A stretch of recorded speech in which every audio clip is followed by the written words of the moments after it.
News 18 Rajasthan का special show, चुनावी special show गाड़ी बुला रही। बहुत बहुत स्वागत आप सभी का। और हम इस वक्त जिस गाड़ी में है, जिस ट्रेन में है, ये देश की राजधानी दिल्ली से रवाना हो चुकी है और राजस्थान की राजधानी गुलाबी नगरी जयपुर की तरफ आगे धीरे धीरे बढ़ रही है। डबल डेकर ये ट्रेन और डबल इंजन की कहा जाता है सरकार, क्योंकि राजस्थान में बीजेपी की सरकार और केंद्र में भी बीजेपी की सरकार। तो हमने सोचा चुनावी कवरेज तो होगी, लेकिन चुनावी कवरेज जहां लोगों के बीच जाकर जानने की कोशिश करें डबल एंकर के जरिए कि आखिर लोगों का क्या इस बार मानना है, क्या उनके मुद्दे हैं, बात करेंगे। मैं रविंद्र सिंह आपका स्वागत करता हूं। नमस्कार, मैं हूं आपके साथ हेमंत कुमार। डबल इंजन की सरकार के साथ साथ डबल डेकर ट्रेन में डबल एंकर के साथ आप ये शो देख पा रहे हैं। और देखिए, चुनावी प्रचार पूरी तरह से परवान पर चढ़ रहा है, क्योंकि पहला चरण का जो मतदान है वो 19 अप्रैल को है और उससे पहले लगातार नेताओं के दौरे हैं। लेकिन हम ये जानने की कोशिश कर रहे हैं कि ट्रेन में जो लोग यात्रा कर रहे हैं राजस्थान के दिल्ली से लेकर के जयपुर के बीच में, तो वो क्या सोचते हैं, क्या सरकार रिपीट होगी, क्या इस बार के मुद्दे हैं, उनकी अपनी परेशानियां क्या हैं। तो चलिए आगे चलते हैं और बात करते हैं लोगों से। देखिए, ये लोअर साइड है, ये मिड साइड है और ये अपर साइड है। पहले शुरुआत अपर साइड से करते हैं। वहां पे कई सारे मुसाफिर और यात्री यहाँ पर मौजूद हैं और सभी जाहिर तौर पर अपने अपने तरीके से व्यस्त हैं। सवालों की शुरुआत करने की कोशिश करेंगे, बात करेंगे सभी से धीरे धीरे करके। देश का चुनाव में आपकी क्या सोच है? आप कहाँ जा रहे हैं? मैं बॉम्बे रहता हूँ। आइए। हाँ जी, मैं बॉम्बे रहता हूँ। बॉम्बे रहते हैं? हाँ, मैं तो यहाँ मनाली घूमने गया था जी। एंड मेरा जो चने वोट वाले है, भैया आ गए, चना आने दीजिए इनको, चने वालों को आने दीजिए पहले। हाँ बताइए, आप मनाली गए थे? हाँ, मनाली गए थे घूमने के लिए। हाँ, तो अभी हम जयपुर जा रहे हैं, फिर जयपुर से आप जयपुर बॉम्बे। के ही हैं? नहीं, हम राजस्थान के, ये जोधपुर से। राजस्थान के हैं। तो इस बार देखिए, राजस्थान की 25 सीटों को लेकर के लगातार घमासान मचा हुआ है। पहला चरण का मतदान भी नजदीक आने वाला है। आप क्या सोचते हैं, आपके मुद्दे क्या हैं? हमारे मुद्दे ऐसे है कि डेवलपमेंट होना चाहिए जी। हर क्षेत्र में डेवलपमेंट होना चाहिए और जो जहाँ पे रूरल एरियाज है वहाँ पे अच्छे से डेवलपमेंट होना चाहिए और जो भी एजुकेशन है, इंफ्रास्ट्रक्चर है, वो अच्छे से डेवलप होनी चाहिए। वैसी सरकार हमें चुननी चाहिए। काम कैसा किया सरकार ने? काम कैसा किया? सरकार ने बड़ी अच्छे तरीके से काम किया। आप बताइए। इन्होंने कहा कि बहुत अच्छा काम किया सरकार। आप क्या मानते हैं? युवा हैं, देखिए चुनाव आ रहे हैं, युवाओं की भूमिका बहुत महत्वपूर्ण है। अगर ओवरऑल देखा जाए तो ऐसा कुछ बहुत ज्यादा कुछ ऐसा डिफरेंस हुआ नहीं है। इंटरनेशनल लेवल पे हम बोल सकते हैं, बट अगर आप देखेंगे कि जयपुर की सड़कें देखेंगे, बाकी सारी चीजें देखेंगे, वो पहले भी ऐसी थी, अभी भी वैसी हैं। तो कोई ऐसा डिफरेंस कुछ आया नहीं है, चाहे कहीं पे भी आप ओवरऑल देखेंगे। अच्छा, आप जयपुर में रहते हैं?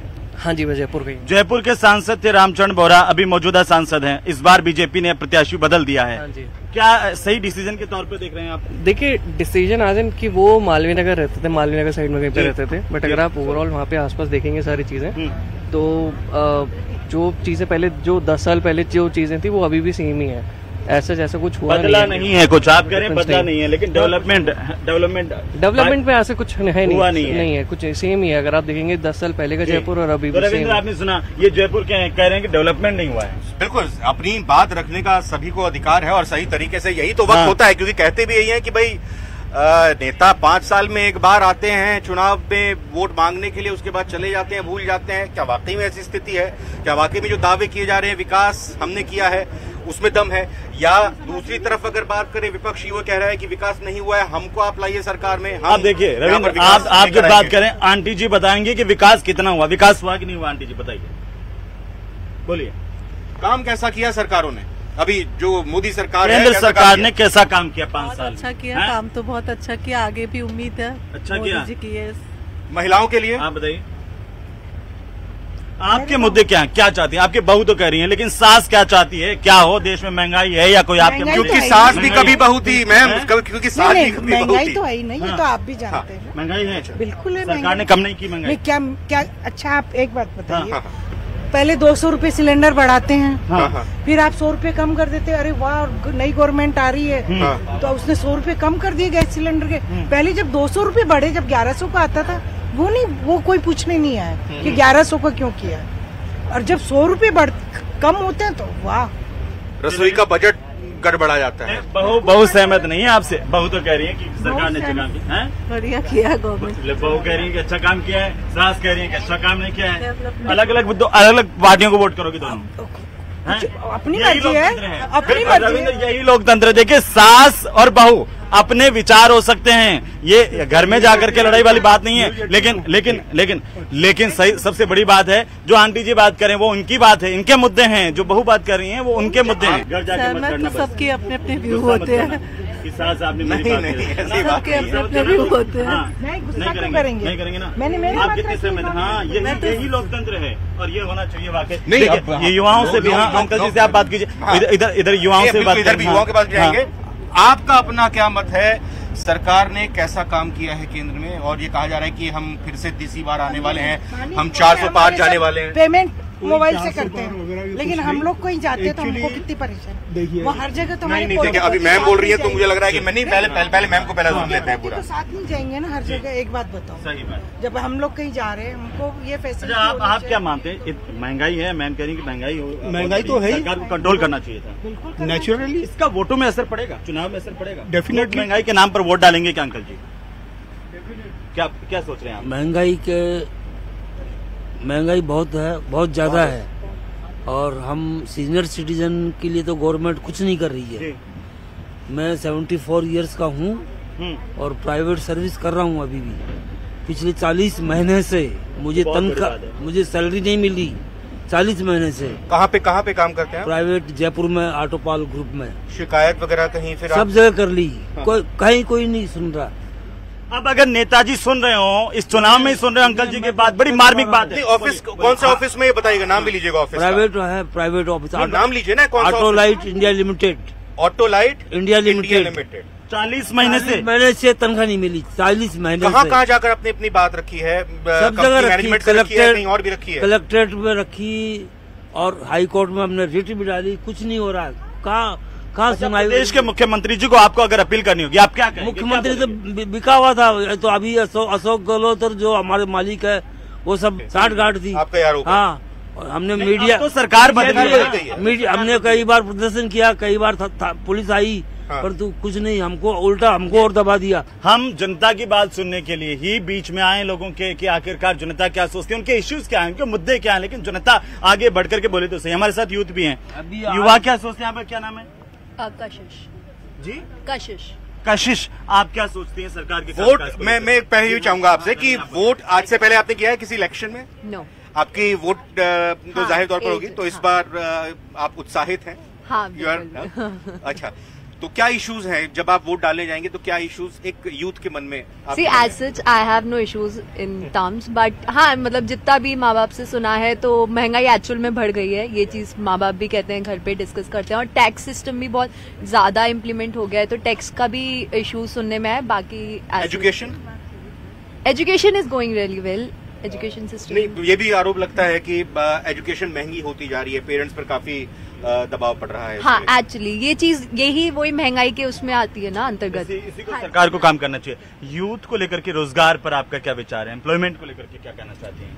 एम्प्लॉयमेंट को मतलब in my opinion it's going well, मतलब things are going well. Yeah okay, आप है कहाँ की? जयपुर के हैं? मैं भरतपुर से हूँ। भरतपुर के हैं आप हैं, बहुत अच्छा लगा आपसे बात करके। कशिश वो उत्साहित है काफी सरकार के कामकाज को लेकर बात करने के लिए। जी दिस बना तो बेस्ट चैनल सर, ये बड़प्पन देखते हैं, और आप बहुत धन्यवाद। और आप क्या पूछना है? बहुत क्या कहना चाह रहे हैं आप? बीजेपी तो बना तो बेस्ट नहीं। अब आप ये बताइए कि सरकार कैसा काम कर रही है? इस बार चुनाव में क्या मुद्दे हैं? गोरंटा पंड्या के जी बिल्कुल, केंद्र सरकार चुनाव होने हैं ना अभी। हाँ, तो इस बार चुनाव में जो चुनावी मुद्दे हैं, नेशन को हट करके नेशन लेवल की कोई भी चीज नहीं बोल रहे। आपस के अंदर एक दूसरे को जिसे कहते हैं ना छींटाकसी करना, वो करना, जबकि नेशन के मुद्दे जो भी है, राष्ट्र के मुद्दों पर बात होनी चाहिए। रविंद्र ये कहना चाहते हैं अंकल जी। और यहाँ पर देखिए बहुत सारी मातृशक्ति भी है, यूथ है, और क्या सोचते हैं? आप अपना नाम बताइए, कहाँ से आप? नीलम शर्मा। नीलम, कहाँ से आप? जयपुर से। जयपुर से हैं। जयपुर में डेवलपमेंट को लेकर के जयपुर के अपने इश्यूज क्या हैं, ये बताइए। कुछ इश्यूज हैं जयपुर के। आप वोट डालने जाती हैं? जी नहीं। इस बार जाएंगी? नहीं जाएंगी चुनाव? क्यों नहीं जाएंगे? हम तो आपको इलेक्शन कमीशन की तरफ से ये कहना चाहते हैं, जाइए जरूर। नहीं, वोट डालने जाएंगे वो आपकी अपनी मर्जी है, लेकिन वोट के लिए छुट्टी दी जाती है, और यही कहा जाता है कि ये छुट्टी इसलिए दी जाती है कि दोस्तों के साथ घूमना नहीं है, जाना नहीं है, तो हम आपसे रिक्वेस्ट करते हैं, इलेक्शन कमीशन पूरी मेहनत करता है कि इस बार वोट जरूर डालिएगा प्लीज। आप आंटी जी क्या कहना चाह रही हैं आप? नहीं, मोदी सरकार काम अच्छा कर रही है, काम तो अच्छा कर रही है, लेकिन राजस्थान में, मैं अलवर से बिलोंग करती हूँ, राजस्थान में जो है महंगाई ज्यादा है, पेट्रोल भी बहुत महंगा है, बिजली भी बहुत महंगी है। राजस्थान में सबसे महंगी बिजली है, इन पे होना चाहिए। और रसोई गैस वगैरह एक हाउसवाइफ को तो ये चाहिए। बहुत बड़ा मुद्दा है, खासतौर जो मैम भी बैठी हुई है, हम चाहेंगे हेमंत उनसे पूछे जरा कि आपका क्या नाम है? वोट देना चाहेंगे नहीं? ईशा। ईशा आप क्या करती हैं?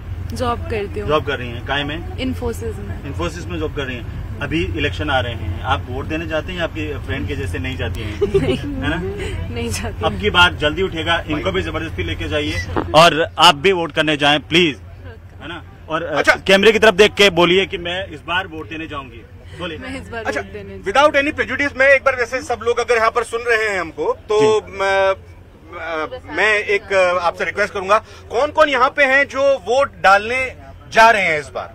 कौन कौन लोग, प्लीज रेज योर हैंड्स। कौन कौन सबको? ठीक है, बहुत अच्छी बात, आप बहुत अच्छी बात। अच्छा, सारे लोग वोट डालने जाते हैं। हाँ, ये सीट से उठकर आए तो इसलिए इनकी भी बात जरूर रखेंगे। बोले, चुनाव है, माहौल कैसा चल रहा है राजस्थान में चुनाव का? राजस्थान में 25 की 25 सीटें बीजेपी को है। कैसे लग रहा है आपको? ये तो कह रहे हैं कि हवा इस बार जो है पलटी हुई है। हवा विपरीत हो गई है कांग्रेस के। किसने कर दिया है कमाल?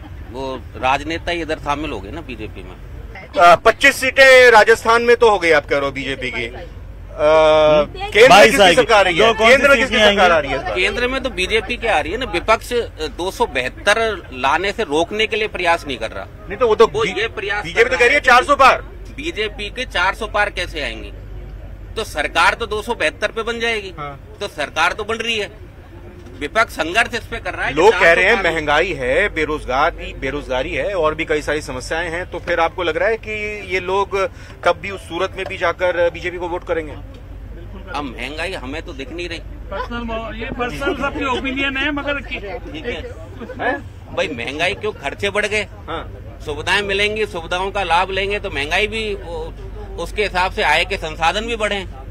भाई अकेली महंगाई थोड़ी बढ़ी है, पे स्केल भी बढ़ी है, नौकरियां क्या भी करते हैं आप? मैं एडवोकेट हूँ राजस्थान हाईकोर्ट जयपुर में। आपने अपनी वकालत के जरिए जिस तरीके से अपने लेकिन बाकी लोगों से भी जान लेते हैं कि आखिरकार उनका क्या नजरिया है। शॉपकीपर हैं जी, कहने महंगाई है, मेरे पास तो 12,000 का मोबाइल है, और मैडम जी कहते वोट नहीं देने, उनसे पूछो मोबाइल कितने का है उनके पास।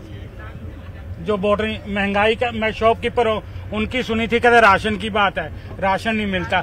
आजकल राशन है ऑनलाइन है, जो नहीं लेने जाता वो लैप्स हो जाता है जी। नहीं, महंगाई और राशन की भी बात करें, मैंने सुन लिया था बात की, उन्होंने कहा कि महंगाई राशन की भी अलवर में कहते राशन नहीं मिलता, राशन नहीं मिलता, कहते राशन आजकल ऑनलाइन है, कोई भी नहीं लेने जाएगा तो लैप्स हो जाता है जी। वो बुरा ना मानो, मेरे पास 3 है। लिविंग स्टैंडर्ड बहुत बढ़ गया है। अब कोई भी, जैसे आप 4th क्लास जो भी कर्मचारी जिसको हम बोलते हैं, 4th ग्रेड जिसको हम मेड जो भी आती हैं, उन्हें आजकल फूड की नीड नहीं है, उन्हें सिर्फ पैसा चाहिए। उनके पैसा किसके लिए चाहिए? मोबाइल खरीदना है, इसलिए पैसा चाहिए। पहले सुननी चाहिए। अब थोड़ा डबल डेकर के नीचे लोअर साइड में चलते हैं और वहाँ पे और लोगों से बात करने की कोशिश करेंगे। चलिए आगे बढ़ते हैं।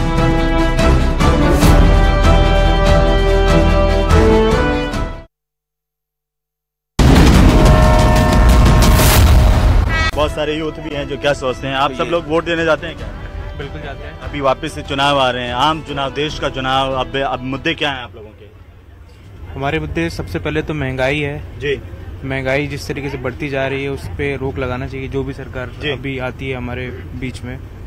और दूसरा मुद्दा ये है कि जो बेरोजगार युवा जो बेरोजगार हैं, महंगाई और बेरोजगारी आपके मुद्दे हैं, आप सहमत हैं सर? बिल्कुल सहमत हूँ। शिक्षा और रोजगार एक मुद्दा है चुनाव का। सरकार ने कैसा काम किया? बैठिए ना, बैठिए। नहीं, फोन आ गया। अच्छा, फोन आ गया।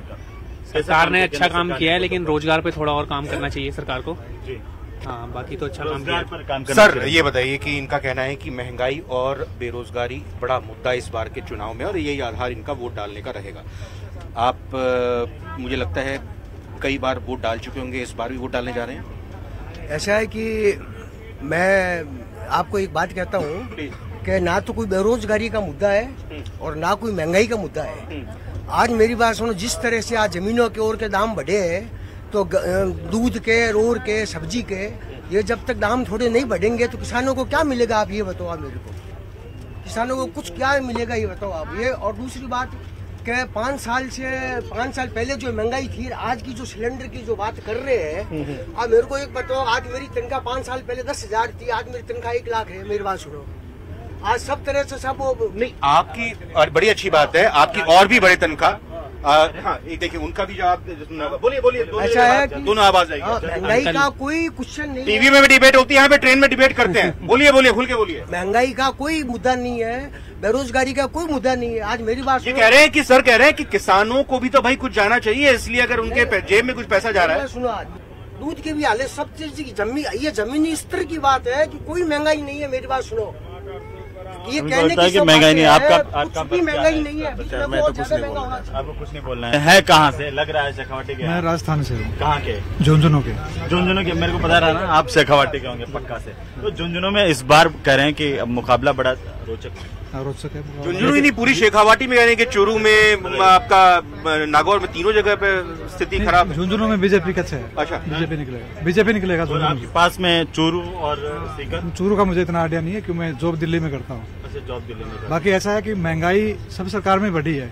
कौन सी सरकार आप बता दो जिसमें महंगाई नहीं बढ़ी हो? अच्छा, इस बार कैंडिडेट को लोग वोट दे रहे हैं या फिर प्रधानमंत्री मोदी और बीजेपी पार्टी के चेहरे पर, या मोदी को वोट देंगे, चाहे कैंडिडेट कोई भी हो? आपका क्या मानना है? मेरा मानना तो ये है कि अपोजिशन स्ट्रांग होना ही चाहिए, क्योंकि India is a democratic country. BJP कह रही है अब की बार 400 पार, इससे तो लगता नहीं है कि अगर ऐसा हुआ तो फिर अपोजिशन। देखिए, बीजेपी अच्छा काम कर रही है, उसमें कोई डाउट नहीं है, बट फिर भी अपोजिशन को एकदम दबाना नहीं चाहिए हमको, क्योंकि आगे चल के जो अगर मान लो बीजेपी भी कुछ गलत करती है तो सामने कोई आवाज उठाने वाला भी होना चाहिए। तो आपको ऐसा क्यों लग रहा है कि सामने कोई आवाज उठाने वाले को? क्योंकि कोई, आप देखो ना, बीजेपी के सामने कोई है क्या? मोदी के सामने किसी का कुछ कोई है ही नहीं, उतना स्ट्रांग कैंडिडेट कोई है ही नहीं। तो लेकिन आपके इश्यूज क्या है इस बार के चुनाव के? मेरा ऐसा कोई इश्यूज नहीं है। मेरे को तो, मैं तो प्रेफर करता हूँ कि ठीक है, अब जितनी भी सरकारें हैं उनमें सबसे बढ़िया बीजेपी की सरकार ही है। इनका ये कहना, इन्होंने कहा कि मोदी जी के सामने कोई नहीं दिखाई दे रहा है। आपसे मैं जानना चाहूंगा, as a prime minister candidate, एक तरफ प्रधानमंत्री मोदी हैं कि हम तीसरी बार सरकार बनाने के लिए, और दूसरी तरफ विपक्ष हो, कांग्रेस हो, कोई ये नहीं बता रहा है कि भाई प्रधानमंत्री कौन बनेगा, आप इसको हमें इसलिए वोट दीजिए। इस पर आप क्या कहेंगे? सर, इट्स लाइक लीडरशिप जरूरी है एक नेशन को लीड करने के लिए, बट एक रूलिंग पार्टी, एक ही पार्टी के पास वो लीडरशिप रहे, it's not good. We should change our leader and give Hindi में दूसरों को भी मौका मिलना चाहिए। I believe that I am not any party supporter, it's my first time I am going to give vote to someone. तो मतलब आपका कहने का है कि 10 साल अगर इस सरकार को मौका मिला तो फिर अब और किसी को मौका मिलना चाहिए। लेकिन अभी ग्राउंड रियलिटी क्या है, आप भी देखते होंगे। ग्राउंड रियलिटी ये है कि पॉलिटिक्स एक डर्टी गेम बन गया है। लाइक हमारे जो रिलीजियस वैल्यूज है उसको भी पॉलिटिकल व्यू दिया जा रहा है, चाहे वो राम मंदिर हो, चाहे कोई और मंदिर हो। मंदिर वही बनाएंगे, is like a political slogan which we are getting. So I don't want कि कोई ऐसी पॉलिटिकल पार्टी आए जो हमारे रिलीजियस वैल्यू को एक पॉलिटिकल व्यू दे। देखो हेमंत, यहाँ पे बहुत अच्छी बात कही कि राम मंदिर को लेकर पॉलिटिक्स नहीं होनी चाहिए। ये एक यूथ की तरफ से हेमंत बात निकल कर सामने आई है, और कहा यह भी जाता है कि ये तो प्रोटोकॉल भी होता है, गाइडलाइंस भी होती हैं कि धर्म के नाम पर वोट नहीं मांगनी चाहिए। लेकिन क्या वाकई ऐसा हो रहा है? कुछ और जरा आगे चर्चा करते हैं आपके साथ में जो लोग हैं। क्या राम मंदिर के नाम पर भी लोग वोट करेंगे? हाँ, करेंगे। आपको लगता है? बिल्कुल करेंगे, बिल्कुल करेंगे। ऐसा नहीं होना चाहिए, ऐसा नहीं होना चाहिए, बट जो मेन मुद्दा इतने सालों से राजनीति का चला आ रहा था, राजनीति जिस पे चल रही थी राम मंदिर पे, अब राम मंदिर बन गया है, बीजेपी ने ही बनवाया है, मोदी जी का इनिशिएटिव रहा है, तो डेफिनेटली उनको इस बात का पॉजिटिव वो मिलेगा, रिस्पॉन्स मिलेगा। आप राजस्थान के ही हैं? आप बेसिकली राजस्थान के ही हैं। अभी हम बिहार में काम कर रहे हैं। नहीं, है कहाँ के आप? झुंझुनू डिस्ट्रिक्ट। झुंझुनू के? झुंझुनू में बड़ी, शेखावाटी में हम बात कर रहे थे, बड़ा रोचक मुकाबला हो रहा है, उधर चूरू में अलग सीन हो रहा है। एकदम होगा, एकदम 404 पार होगा ही होगा। राजस्थान के 25 सीटों को लेकर के आपका आकलन क्या है? 25 में 24 तो कम से कम लाएंगे। किसकी मतलब एक कौन सी वाली सीट है जो आप सोच रहे हैं कि एक सीट जो है वो बीजेपी नहीं जीत रही है इस वक्त? देखिए, शहर में कुछ, कौन सी सीट है? जयपुर में एक सीट हो सकता है कि जयपुर शहर या ग्रामीण? ग्रामीण सीट। प्रधानमंत्री मोदी ने एक भी छुट्टी नहीं ली। वो प्रधानमंत्री मोदी ने छुट्टी नहीं ली जी, क्यों नहीं ली? उनका अधिकार नहीं है क्या? नहीं, उन्होंने बोला ना कि मुझे देश के लिए बहुत काम करना है, और वो तो अभी कह रहे हैं कि तीसरे टर्म में मेरे को मिलने जा रहा है, और मैं, ये तो अभी ट्रेलर था, ये तो एपेटाइजर था, मतलब ये जो शुरू में मिलता है और अभी मेन कोर्स आना बाकी है, उसकी तैयारी भी हमने कर दी है। मतलब मैं छुट्टी लूंगा, बहुत काम करना है। जनसंख्या का देश है, कोई भी आदमी, भगवान भी आएंगे तो सबको कि एक दिन में ही गरीबी से उठा दिया जाए, ऐसा नहीं हो सकता। एक बात बताइए, समय लगेगा, हाँ, लेकिन इस बार के मुद्दे क्या हैं? और हम लोगों को भी जनसंख्या पे नियंत्रण करने के लिए कुछ करना पड़ेगा, तभी इस देश का डेवलपमेंट आपको ज्यादा दिखाई देगा। आपको क्या लगता है कि ये डेवलपमेंट जो है, आप एज अ यूथ, आपको क्या लगता है कि देश डेवलपिंग कंट्री से डेवलप्ड कंट्री की तरफ बढ़ रहा है क्या? 2047 में पीएम का विजन है कि हम विकसित राष्ट्र, डेवलप्ड कंट्री बन जाएंगे। आपको लग रहा है कि देश सही दिशा में जा रहा है? बिल्कुल सही दिशा में जा रहा है। अगर हम देखें, जैसे आर्टिकल 370 कश्मीर का मुद्दा हटा है, टूरिज्म बढ़ा है वहाँ पर, नॉर्थ ईस्ट में ब्रिजेस बन रहे हैं, काफ़ी अच्छी न्यूज़ है, अंडरग्राउंड रेलवेज बन रही है, स्टैच्यूज बन रहे हैं, एक्सेट्रा। और हम देख रहे हैं नितिन गडकरी जो हैं, जैसे रोड की इंफ्रास्ट्रक्चर वगैरह वो सब बढ़ रहा है। वो सब देखते हुए ये लगता है कि मैक्रो लेवल पे जो डायरेक्शन है वो काफ़ी सही है और काफ़ी पावरफुल गवर्नमेंट है आज की डेट में, and we are very certain कि हम प्राउडली बोलते हैं कि यार ठीक है। तो देखिए, जैसा हमने कहा था कि अब हमारी ट्रेन जो है राजधानी दिल्ली से, यानी देश की राजधानी दिल्ली से बढ़ते बढ़ते बस जयपुर पहुंचने वाली है, और बातचीत में पता ही नहीं चला, इतने सभी लोगों की तरफ से महंगाई, बेरोजगारी, समय का भी पता नहीं चला कि कब ये मुद्दे यहाँ पे उठाए गए। और लोगों का ये भी कहना है कि वोट डालने जरूर जाएंगे, सबकी अपनी अलग अलग तरीके से प्रतिक्रियाएं आई हैं, लेकिन हम यही एक अपील अंत में करना चाहेंगे कि जरूर वोट डालिएगा जहां पर भी आपकी वोट है। पहले चरण की शुरुआत 19 अप्रैल से होने जा रही है, और हमारी यही अपील है कि जहां पर भी आपका वोट है, वोट डालने जरूर आइएगा, क्योंकि छुट्टी भी उस दिन वोट डालने के लिए मिलती है और पूरी व्यवस्था की जाती है। बहुत पैसा खर्च होता है एक एक वोटर के ऊपर, इसलिए आपसे अपील जरूर यही है कि जो भी इश्यूज हैं, अपने इश्यूज को ध्यान में रखते वोट डालने जरूर जाइएगा। बिल्कुल, वोट भी डालने जाएं, और एक जागरूक नागरिक का ये फर्ज है कि आप वोट डालें। आपके अपने इश्यूज को लेकर के हर इंसान के अपने अपने इश्यूज हो सकते हैं। आज हमने लोगों की राय को जानने की कोशिश की है, जनता का मूड क्या है, ये जब चुनावी नतीजे आ जाएंगे तो साफ हो जाएगा। तब तक हमें अनुमति दीजिए। बहुत बहुत धन्यवाद, नमस्कार।